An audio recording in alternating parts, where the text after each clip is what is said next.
انسان چاہے جتنی بھی ترقی کر لے، جس مقام پر بھی پہنچ جائے، لیکن جب تک نماز نہیں پڑھتا وہ تب تک ایک ناکام ترین انسان ہے۔ تمہاری تنہائی تمہیں جس طرف مائل کرے، بس وہی تمہارے اندر کی حقیقت ہے۔ اس بات کو سمجھ لیں کہ کوئی ہمارے ساتھ برا نہیں کرتا، یا تو ہم اسے اجازت دیتے ہیں یا وہ ہماری تقدیر ہوتی ہے۔ دوسروں کو اپنی حالت کا الزام دینا چھوڑ دیں، اپنی قسمت کو قبول کریں اور باہر نکل کے دنیا کا مقابلہ کریں۔ عورت کے محرم اور جائز رشتے اگر اسے پیار اور عزت دیں تو غیر محرم کی محبت میں گمراہ نہیں ہوتی۔ میرے اعمال پر ملتا تو بھوکا رہتا، میری اوقات سے بڑھ کر مجھے میرے خدا دیتا ہے۔ اور کچھ نہیں چاہیے اپنی زندگی میں یا رب، دعا ہے کسی کے دکھ کی وجہ کبھی میری ذات نہ ہو۔ اتنا خدا نہیں آزماتا جتنا لوگ آزماتے ہیں۔ آج کل وجہ بتا کر نہیں، وجہ بنا کر چھوڑا جاتا ہے۔ تم نیچے گر کر دیکھو، اٹھانے کوئی نہیں آئے گا، تم ذرا اٹھ کر دیکھو، گرانے سب آئیں گے۔ زمانے کا کام ہے مشکل میں ڈالنا، اور اللہ کا کام ہے مشکلوں سے نکالنے کے لیے ہزار راستے نکالنا۔ کبھی گر جاؤ تو خود ہی اٹھ جانا، کیونکہ لوگ صرف گرے ہوئے پیسے اٹھاتے ہیں، لوگ نہیں۔ وقت سب کے پاس ہوتا ہے، بس دلچسپی نہیں رہتی، ورنہ یہ کیسے ممکن ہے کہ جو گھنٹوں بات کرتے تھے ان کے پاس میسج کرنے کا وقت نہ رہے۔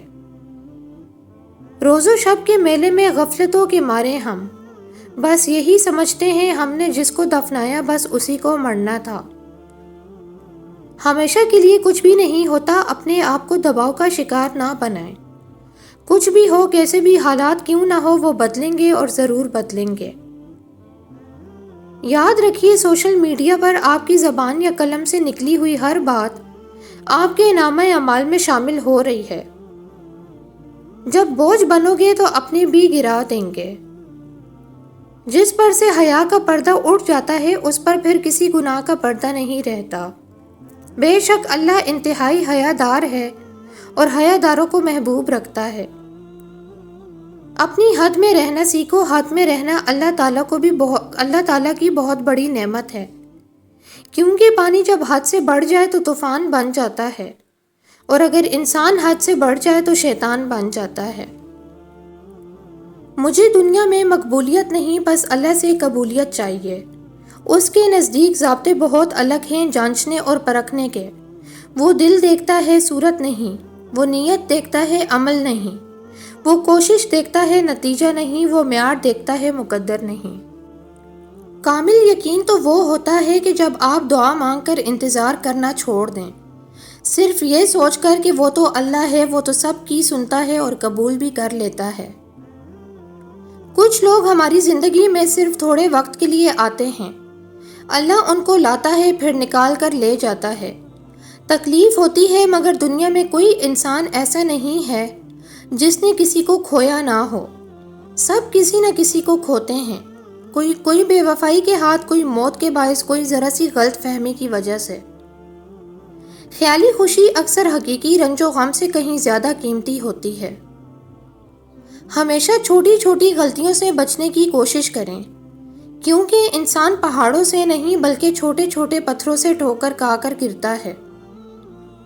ہم جو کہتے ہیں یہ ہم سے نہیں ہوگا، یا میں تو ان حالات سے نکل ہی نہیں سکتا یا سکتی، تو یہ ہماری سب سے بڑی ہار ہوتی ہے، کیونکہ اللہ تعالیٰ آپ کو ایسے حالات و مشکلات میں مبتلا ہی نہیں کرتا جس سے آپ نکل ہی نہ پائیں۔ مصیبت کی جڑ کی بنیاد انسان کی گفتگو ہے۔ سانپ سے نہ ڈرو، کیونکہ سانپ سرے عام ڈستا ہے، ان کم ظرفوں اور منافقوں سے ڈرو جو اپنا بن کر ڈستے ہیں۔ بصیرت اور تقوی انسان کو اس وقت حاصل ہوتا ہے جب وہ ایسی بات پر شکر ادا کرے جس پر صبر کرنا بھی مشکل ہو۔ برائی دعا پر سے اعتماد اٹھا دیتی ہے، اور جو دعا کے قریب نہیں جا سکا وہ خدا کے قریب نہیں جا سکا۔ ساری دنیا کے تانوں کی خیر ہوتی ہے، انسان ان کا مقابلہ کر لیتے ہیں، مگر اگر وہ جسے آپ کو سہارا اور حوصلہ دینا چاہیے وہ بھی آپ کو تانے دینے لگیں تو خود ہی سوچیں انسان پر کیا بیتتی ہے۔ بعض دفعہ جو چیز آپ کو نظر آتی ہے وہ فریب ہوتا ہے، نظر کا دھوکا، اور جب تک یہ بات پتہ چلتی ہے اس وقت بہت دیر ہو چکی ہوتی ہے، اتنی دیر کہ نہ آپ آگے جا سکتے ہیں اور نہ ہی پیچھے۔ یہ دنیا صرف مردوں کے گناہ بلاتی ہے، عورت کو تاعمر اس آگ میں جلنا پڑتا ہے۔ اپنے غلط فیصلوں کو اور ان کے نقصانات کو ہمیشہ قسمت کا لکھا کہہ کر خود کو بری نہیں کیا جا سکتا۔ کچھ لوگ اپنی انا میں یہ تک بھول جاتے ہیں کہ اس کا خمیازہ ان کو اپنی ہی اولاد کو بھرنا پڑے گا۔ لوگوں کی فطرت سمجھ کر ان کو ڈیل کرو گے تو دل زیادہ نہیں دکھے گا۔ جب اللہ تعالیٰ ہمیں امتحان میں ڈال کر محبوب اور درست چیز کے چناؤ کا موقع دیتا ہے تو اس کا مطلب ہوتا ہے کہ ہمارے اندر اچھائی کی رمق باقی ہے، ابھی سیدھا راستہ ہمارے قدموں سے مایوس نہیں ہوا۔ سیدھے راستے کی خود سے لگی یہ امید نہیں توڑنی چاہیے۔ اولاد ہر عظیم انسان کے لیے آزمائش ہوتی ہے، اور اللہ اپنے نیک بندوں کی آزمائش کرتا ہے۔ یقیناً اللہ تم کو محبوب رکھتا ہوگا۔ ہم میں سے ہر شخص اپنی زندگی میں ایک جنگ لڑتا ہے، اور وہ جنگ ہر ایک کو خود لڑنی پڑتی ہے، نہ کوئی دوسرا آپ کے لیے وہ جنگ لڑتا ہے، اور نہ ہی آپ کو کسی سے توقع رکھنی چاہیے۔ اللہ ہمیں نعمتوں سے اس لیے نہیں نوازتا کہ ہم بہت نیک ہوتے ہیں، بلکہ اس لیے نوازتا ہے کہ ہم ان کے بعد بھی نیک رہتے ہیں یا نہیں۔ ذکر نعمتوں کی حفاظت کرتا ہے اور شکر نعمتوں کو بڑھاتا ہے۔ اگر تم باشعور ہو کر بھی شعور نہیں پھیلاتے تو تم آنے والی نسلوں کے لیے مجرم ہو۔ ابن شوذب رحمۃ اللہ نے فرمایا، کچھ لوگ جمع ہوئے اور یہ بحث کرنے لگے کہ سب سے افضل نعمت کون سی ہے؟ تو ایک شخص نے کہا، ہمارے گناہوں کا ایک دوسرے سے چھپے رہنا۔ امام یحییٰ بن معاذ نے فرمایا، اے ابن آدم، تیرا دین تب تک ٹوٹ پھوٹ کا شکار رہے گا جب تک تیرا دل دنیا کی محبت سے وابستہ رہے گا۔ حضرت ابو ہریرہ رضی اللہ عنہ سے روایت ہے کہ نبی صلی اللہ علیہ وآلہ وسلم نے فرمایا، انسان اپنے محبوب ساتھی کے دین پر ہوتا ہے، تو تمہیں چاہیے کہ غور کرو کس سے دوستی کر رہے ہو۔ محبت کچھ بھی کروا سکتی ہے، 5 وقت کا وضو بھی۔ والد کے ساتھ ایسے رہیں جیسے لاٹھی ہوتی ہے، جو حکم عدولی نہیں کرتی، بحث نہیں کرتی اور ہاتھ سے جدا بھی نہیں ہوتی۔ خوشی اس وقت تک خوشی نہیں سمجھی جاتی جب تک کہ اس میں ایک سے زیادہ افراد شریک نہ ہوں، اور درد کو اس وقت تک تکلیف نہیں سمجھا جاتا جب تک کہ اسے صرف ایک شخص برداشت نہ کرے۔ خونی رشتے سب سے پہلے آتے ہیں، باقی سب لوگ ان آرڈر آف پریفرنس ہوتے ہیں۔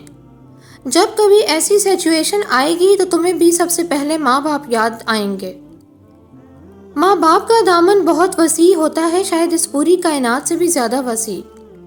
اسی لیے یہ کبھی اولاد کی بے پناہ خوشیوں کے لیے پھیلتا ہے اور کبھی ان کے سارے دکھ سمیٹنے کے لیے۔ انسان کی زندگی میں رشتے درختوں کی مانند ہوتے ہیں، بعض اوقات ہم اپنے مفاد کی خاطر انہیں کاٹتے چلے جاتے ہیں، لیکن جب وقت کی کڑی دھوپ ہمیں جھلسانے لگتی ہے تو سائے کی خاطر پھر کسی رشتے کی طرف ہی بھاگتے ہیں۔ دنیا میں ہزاروں خوبصورت لوگ ہو سکتے ہیں، پر ہمارے لیے خوبصورت وہ ہے جو ہمارے چہرے پہ مسکراہٹ اور سکون قلب کا باعث بنے۔ ٹوٹنے کے بعد جب انسان جڑتا ہے تو اسے دنیا کی کوئی طاقت نہیں توڑ سکتی۔ جب یہ محسوس ہونے لگے کہ سب راستے بند ہیں تو اللہ کے راستے پر چل پڑو، بے شک اللہ کا راستہ بند نہیں ہوتا۔ اپنی غلطی کا اعتراف کر لینا ایک بہترین خصوصیت ہے، اس سے نفس میں عاجزی پروان چڑھتی ہے اور تکبر کمزور ہوتا ہے۔ جب تک انسان اپنے آپ کو بڑا نیک، پاک دامن، مومن، مسلم اور پتہ نہیں کیا کیا سمجھنے لگ جائے تو اس کو پتہ ہی نہیں چلتا کہ کمی کہاں ہے۔ اس لیے ہمیں سب سے زیادہ ضرورت اپنے اندر کی کمیوں اور خامیوں کو دیکھنے کی ہے۔ بہترین وقت وہ ہے جس میں بدترین لوگ سامنے آ جائیں۔ اچھی انگلش بولنے سے نہیں بلکہ تمیز کے ساتھ بات کرنے سے پتہ چلتا ہے کہ کون کتنا پڑھا لکھا ہے۔ اپنے مخالف کو گالیاں دینا اور غیر اخلاقی رویے سے پیش آنا اس بات کا ثبوت ہے کہ آپ اسے دلیل سے شکست نہیں دے سکتے۔ ادھورے سپنے ہمیں مکمل کرتے ہیں، اسی لیے وہ ہماری زندگی میں آتے ہیں۔ خواب خود سے وجود میں نہیں آتے، انہیں بھیجا جاتا ہے ہماری تکمیل کے لیے۔ جیسے جیسے ہم بڑے ہوتے ہیں تو سمجھ میں آتا ہے کہ فرق نہیں پڑنا چاہیے، لوگوں کو وہ کرنے دینا چاہیے جو وہ چاہتے ہیں، اور اگر وہ جانا چاہتے ہیں تو ان کو زبردستی روکنا بہت بڑی بے وقوفی ہے۔ اللہ کی پکڑ انسان کی اکڑ کو ایک جھٹکے میں نکال دیتی ہے، اس سے پہلے کہ ٹوٹ جاؤ اللہ کے سامنے جھک جاؤ۔